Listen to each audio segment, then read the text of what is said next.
Okay, so let's jump right in. We're going to try and unpack one of the most debated and honestly most misunderstood lines in the entire Bible. It's this prophetic puzzle that has had people scratching their heads for centuries, and we're going to take it apart piece by piece. It all comes down to this one single, really provocative sentence from the Apostle Paul. And so all Israel will be saved. Sounds pretty simple, right? But oh man, for centuries, this one little line has opened up 100 different questions. It seems so straightforward, but it is packed with hidden meaning. And today, we're going to do a little investigating. Which leads us to the big one, the central question that unlocks this whole thing. What was the Apostle Paul actually trying to say when he wrote this? To really solve this puzzle, we have to ask two absolutely crucial questions. And this isn't just some academic thing. Getting this right, it kind of changes everything. And here they are. First, who exactly is Paul talking about when he says Israel? And second, what does he really mean by saved?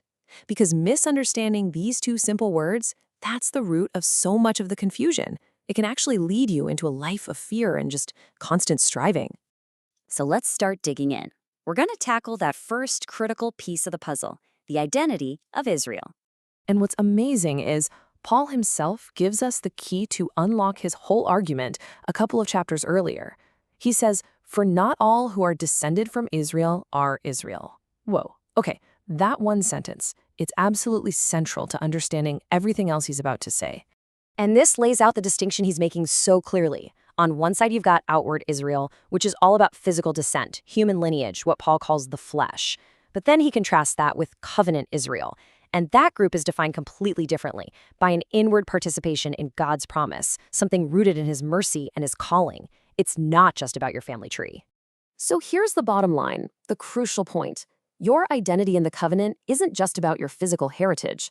Paul is making this case that from the very beginning, true identity in God's promise has always been deeper than that. All right, so let's move on to that second key term and see how this all connects. What does Paul actually mean by saved? I mean, it's a word we throw around all the time, but its original meaning is so much richer than we usually give it credit for. The original Greek word Paul used here is sozo. And look at the range of meaning this word has. It's not just one thing. It means to rescue, to heal, to deliver, to make whole, and even to preserve. It's this really holistic word that's all about total restoration. And this is why this is such a big deal.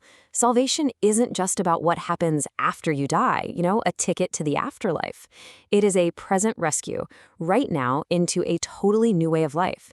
It's about being delivered from fear and into the life of the Spirit today.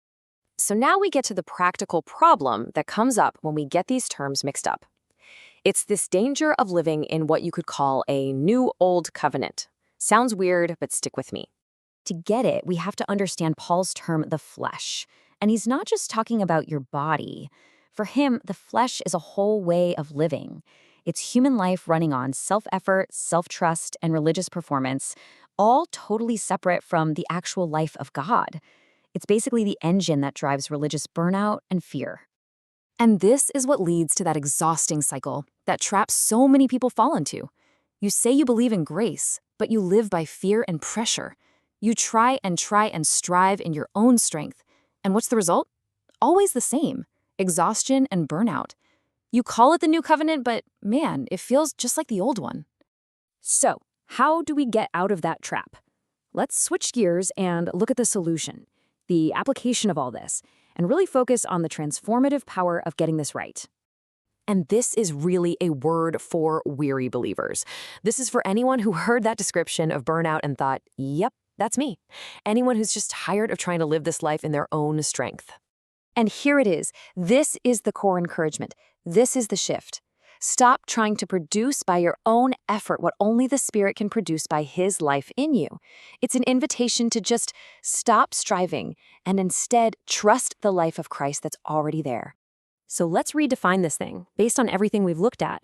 Salvation isn't just a future event.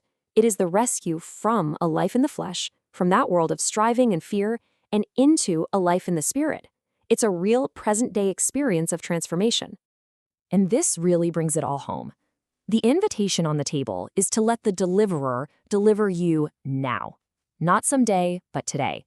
Deliverance from fear, from striving, from all that religious self-effort. This is what it means to be saved, to be sozoed. And so that leaves us with this final, really crucial question to think about. For you, is your faith a future destination that you're constantly striving to get to? Or is it a present deliverance that you're actually living in, right here, right now?